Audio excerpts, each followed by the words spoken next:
Salam saudaraku, saya berdoa supaya setiap kita dalam kondisi yang baik hari ini. Saudara, saya termasuk orang yang sulit untuk mengingat nama, sulit untuk mengingat orang tertentu. Apalagi ketika orang itu tidak begitu sering bertemu dengan saya, mungkin ketemu dalam frekuensi yang tidak terlalu sering. Maka kadangkala terjadi hal yang awkward ketika saya ada di mall atau di tempat-tempat umum dan kemudian berpapasan dengan seseorang yang nampaknya begitu akrab dengan saya. Dia menyapa saya dengan sebutan yang begitu akrab, dia berbincang dengan saya. Tapi gak bisa dipungkiri bahwasanya di detik-detik awal pasti saya merasa begitu bingung dan saya berusaha mengingat siapa dia, dan itu cukup sulit. Dan itu menjadi peristiwa-peristiwa yang tidak nyaman. Saya bisa menangkap raut-raut kekecewaan ketika dia menyadari bahwasanya saya tidak ingat siapa dia. Tetapi sekalipun saya tidak ingat, saya berusaha untuk tetap ramah kepada orang-orang itu. Hari ini saya minta maaf kepada orang-orang yang bertemu dengan saya dan saya sulit untuk mengingat nama saudara. Saudara, sangat tidak nyaman rasanya ketika kita mengenali seseorang dan kita ingin membangun sebuah relasi engagement kepada orang tersebut, tapi ternyata orang itu tidak kenal dengan kita. Engagement itu tidak akan terjadi ketika kita mengenali orang di satu sisi dan orang itu ternyata tidak mengenali kita. Maka tidak akan ada sebuah relasi yang baik di sana. Di dalam sebuah skala yang jauh lebih serius dan jauh lebih besar daripada itu, kitab Hosea pasal yang kelima juga bicara tentang masalah dikenal dan mengenal ini. Ketika kita membaca Hosea pasal yang kelima, di sana berisi banyak tentang teguran-teguran Tuhan, berisi banyak tentang ancaman Tuhan kepada para pemimpin-pemimpin Israel. Yang ketika kita membacanya, maka tidak menutup kemungkinan bahwa teguran-teguran itu pun juga bisa ditujukan kepada kita hari ini. Apa saja yang menjadi teguran-teguran atau apa yang menjadi dosa-dosa yang ditegur oleh Tuhan di dalam pasal yang kelima kitab Hosea ini? Setidaknya saya akan melihat beberapa hal. Saya tidak akan bisa melihat secara keseluruhan, tetapi yang pertama, dosa mereka yang bisa kita lihat adalah sebuah dosa ketidakadilan, sebuah dosa yang melanggar hak orang lain. Kita bisa menemukan itu di pasal 5 ayat yang ke-10 ketika dikatakan, para pemuka Yehuda adalah seperti orang-orang yang menggeser batas. Para pemuka Yehuda seperti orang-orang yang menggeser batas. Menggeser batas dalam konteks pada waktu itu, menggeser batas itu bicara tentang sebuah batas tanah. Sebuah batas tanah yang kepemilikan, menandakan kepemilikan seorang A dan orang yang lain, dan kemudian orang ini menggeser batas itu, yang artinya itu pun juga menggeser hak orang lain, mengambil hak orang lain. Nah, menggeser batas tanah ini menjadi sebuah peristiwa atau sebuah kejahatan yang penting yang dilanggar ketika orang ada di bawah hukum Musa. Misalnya Ulangan 19 ayat 14, Ulangan 27 ayat 17 dan segala macamnya, itu bicara tentang menggeser batas tanah. Orang-orang ini berperilaku tidak adil, orang ini mengambil hak orang lain. Bagaimana dengan kita? Kita bisa saja melanggar batas tanah kita ketika kita mengambil hak orang lain. Misalnya ketika menahan gaji dari karyawan kita. Gaji karyawan itu hak mereka, tapi mungkin dengan kondisi yang seperti ini kita punya banyak alasan untuk menahan gaji tersebut terlebih dahulu, sehingga itu pun juga menjadi sebuah momen ketika kita melanggar hak karyawan kita. Atau misalnya kita berlama-lama untuk melunasi hutang kita kepada orang lain. Bukankah melunasi hutang itu adalah kewajiban kita kepada orang lain? Orang punya hak supaya uangnya dikembalikan, supaya piutangnya itu dilunasi dan segala macamnya. Tetapi kita kemudian mengambil hak orang lain dengan kita berlama-lama tidak membayarkan hutang itu. Atau juga beberapa hal yang lain ketika kita melanggar batasan dan kemudian mengambil hak orang lain. Nah, ketika kita melihat bagian ini, kita bisa melihat bahwasanya dosa ini berkaitan dengan relasi horizontal antara kita dengan sesama kita. Bagaimana kita berperilaku tidak mengasihi mereka, berperilaku tidak adil, berperilaku membuat mereka tidak bisa merasakan kenyamanan karena hak-haknya kita ambil. Dosa yang selanjutnya ketika kita melihat bagian ini adalah bahwasanya mereka atau orang-orang Israel, atau juga bisa saja termasuk kita, mengandalkan yang lain selain Allah. Di ayat yang ke-13 dikatakan demikian. Ketika Efraim melihat penyakitnya dan Yehuda melihat bisulnya, maka pergilah Efraim ke Asyur dan mengutus orang kepada Raja Agung. Mengutus orang kepada Raja Agung. Raja Agung di sana berasal dari kata Jareb, yang itu merujuk kepada sebuah jabatan raja yang secara khusus ada di Asyur. Seperti misalnya Firaun di Mesir, maka di Asyur dikenal sebagai Jareb. Dan kita tahu pada waktu itu ketika Hosea dituliskan, Asyur ini menjadi sebuah negara yang adidaya, sebuah negara yang memiliki kejayaan yang luar biasa pada saat itu, sehingga nampaknya orang mengambil inisiatif untuk datang kepada Asyur, meminta pertolongan kepada Asyur. Secara politis itu menguntungkan tentu saja.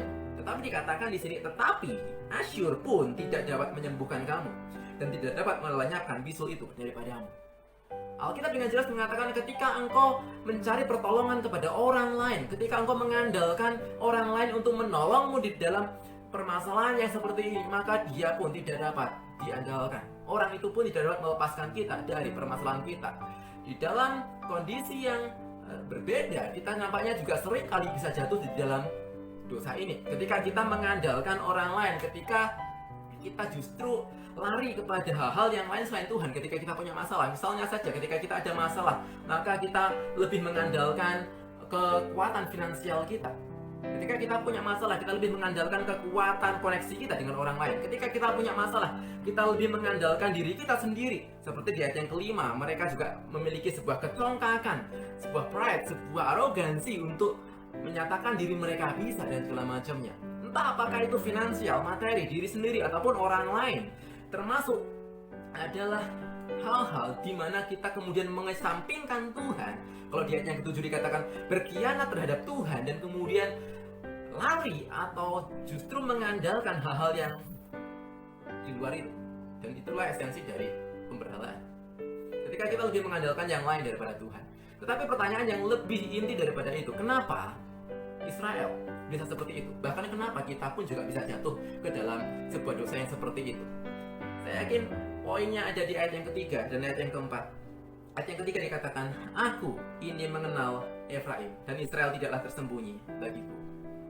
Luar biasa ketika Allah mengatakan, aku mengenal Efraim, Israel tidak tersembunyi bagiku. Kata mengenal di sana berasal dari kata yada yang artinya pengenal secara intim, mengenal penuh tanpa ada yang tersembunyi. Seperti suami dan istri ketika tidak ada hal yang bisa disembunyikan di sana. Demikian juga Allah tahu, Allah mengenal kita, Allah tahu hati kita, Allah tahu pikiran kita, Allah tahu hidup kita. Tidak ada yang bisa kita sembunyikan dari Tuhan karena Dia adalah pencipta kita. Dia Allah yang mengenal kita dengan kasih, Allah yang mengenal kita dengan begitu transparan, tidak ada yang tersembunyi bagi Tuhan. Tetapi ironisnya di ayat yang keempat bagian akhir dikatakan mereka tidak mengenal Tuhan. Ketika Allah dikatakan Allah mengenal mereka, dikatakan mereka tidak mengenal Allah. Mereka tidak mengenal Tuhan, mereka tidak yada kepada Tuhan. Tuhan yada kepada mereka, tapi mereka tidak yada kepada Tuhan. Allah mengenal kita, tapi kadangkala kita juga tidak mengenal Allah kita. Kita dikenal oleh Allah, tapi kita tidak mengenal Allah. Itulah inti dari dosa-dosa yang seringkali kita lakukan. Karena kita nggak kenal Tuhan kita. Apa artinya kita mengenal Tuhan kita? Sekali lagi ini bukan cuma sebuah pengetahuan, oh di sana ada Tuhan Tritunggal, Allah Bapa, Putra dan Roh Kudus, tapi bukan semacam itu. Tapi yada itu lebih pada pengenalan yang intim, pengenalan yang mendalam kepada pribadinya, perbuatannya, tindakannya. Ketika kita mengenal Tuhan, maka kita nggak mau kita ingat bahwasanya Tuhan itu Tuhan yang begitu mengasihi kita, Tuhan yang mati di atas kayu salib untuk kita, Tuhan yang menebus kita dan segala perbuatan-perbuatan ajaibnya buat kita. Kita mengenal kasihnya, kita mengenal pribadinya yang menginginkan kudusan kita. Sebuah pengenalan yang intim seperti itu. Saudara bayangkan ketika di awal tadi, ketika saya tidak mengenal orang lain yang mungkin ketemu cuma 1-2 kali, itu nampaknya wajar. Tapi bayangkan ketika suami dan istri tidak memiliki yada satu sama lain, apa yang terjadi? Ketika cuma satu sisi yang mengenal pasangannya, tetapi tidak ada timbal balik, suami mengenal istri tapi istri nggak mengenal suami, maka saya yakin itu tidak akan jadi sebuah relasi yang baik. Demikian juga ketika kita bersama dengan Tuhan, Tuhan mengenal kita, Tuhan yada kepada kita, Tuhan benar-benar tahu kondisi kita, tapi kita nggak kenal sama Allah kita nggak tahu isi hati Allah kita nggak tahu apa yang Tuhan inginkan, kita nggak ingat, kita nggak tahu perbuatan-perbuatan ajaib Tuhan, kasih Tuhan kepada kita. Maka itulah awal dari bagaimana kita kemudian berpaling kepada ilah-ilah yang lain. Kita berpaling mengandalkan kepada kekuatan sendiri, kita berpaling kepada kekuatan-kekuatan finansial kita dan lain sebagainya. Karena kita nggak tahu, kita nggak kenal Allah kita seperti apa. Saudaraku, sering kali kita pun juga suka jatuh di dalam hal itu. Tetapi di ayat yang keempat juga dikatakan demikian, perbuatan mereka tidak mengizinkan mereka berbalik kepada Allah mereka. Mereka tidak berbalik kepada Allah mereka. Allah sendiri mengatakan mereka nggak mau berbalik kepada Allah mereka. Siapa Allah mereka? Ya Tuhan. Menarik ketika bagian ayat yang keempat ini Tuhan masih menyebut dirinya sebagai Allah mereka, their God. Yang artinya Tuhan bisa marah, Tuhan bisa kecewa, Tuhan bisa sedih karena dosa-dosa kita. Tetapi Tuhan tidak pernah kehilangan kasih-Nya kepada kita. Tuhan tetap menyatakan dirinya sebagai Allahmu. Aku ini Allahmu sekalipun aku mengasihi engkau dan engkau nggak mengasihi aku, tapi aku tetap menjadi Allahmu. Sekalipun aku mengenal engkau dan engkau nggak kenal aku tetap menjadi Allahmu yang mengasihi engkau. Sekalipun seringkali kita lupa siapa Allah kita melupakan kasih Tuhan kepada kita melupakan perbuatan ajaibnya bagi kita. Tapi Allah tetap menyatakan diri sebagai Allahmu, Allah yang mengenal engkau, Allah yang mengasihi engkau, Allah yang mau engkau kembali kepada Dia. Status kita sebagai milik Tuhan tidak pernah hilang satu detik pun. Status Allah sebagai Allah yang memiliki kita tidak pernah hilang satu detik pun, termasuk ketika kita berdosa. Begitu luar biasanya Allah ketika kita pun gagal mengasihi Dia. Dia tidak pernah gagal untuk mengasihi kita. Mari pada waktu ini kita mengevaluasi kembali diri kita. Apakah kita sudah menjadi milik kepunyaan Tuhan, umat yang mengenal Allah kita, umat yang sungguh-sungguh tahu isi hati Allah kita, umat yang sungguh-sungguh ingin menyenangkan Allah kita, umat yang kembali mengingat apa yang telah Tuhan kerjakan buat kita, anugerahnya, kasihnya, pribadinya, sehingga kita dimampukan untuk berjalan bersama dengan Tuhan dalam kondisi apapun. Di dalam relasi kita secara vertikal dengan Tuhan maupun secara relasi horizontal kita pada orang lain, kita senantiasa boleh menjadi umat yang berkenan di hadapan Tuhan. Mari kita berdoa. Tuhan, seringkali kami pun juga jatuh kepada dosa-dosa yang sama seperti orang-orang Israel pada waktu itu. Ketika kami mengandalkan diri kami sendiri, ketika kami mengandalkan kekuatan finansial kami, ketika kami mengandalkan orang lain lebih daripada Tuhan, ketika kami pun juga kemudian akhirnya melanggar batas-batas hak orang lain, kami kemudian berdosa kepada Tuhan dan kepada sesama kami. Bermula ketika kami tidak mengenal Allah kami, bermula ketika kami kemudian melupakan siapa Allah kami melupakan pribadi Tuhan, kasih Tuhan, karya Tuhan yang luar biasa, kami melupakan itu, kami mengabaikan itu, dan kemudian akhirnya kami terpeleset jatuh. Bapak, tolong kami Tuhan. Kami percaya ketika kami jatuh sekalipun Engkau tetap menopang kami. Kami gak setia tapi Tuhan setia. Engkau tetap menyatakan diri sebagai Allah kami, Allah yang mengasihi kami. Kami milik kepunyaan Tuhan bagaimanapun buruknya kami ya Bapak. Maka daripada itu, Tuhan, izinkan kami untuk kembali kepada Tuhan. Izinkan kami untuk kami menjadi umat-umat Tuhan yang sejati, umat Tuhan yang mengenal Engkau, umat Tuhan yang sungguh mengasihi Engkau, mengenal pribadimu, mengenal karyamu, mengenal perbuatanmu atas kami. Dan kami hidup di dalam Engkau. Tolong kami ya Bapa. Dalam nama Tuhan Yesus berdoa. Amin. Tuhan memberkati kita sekalian.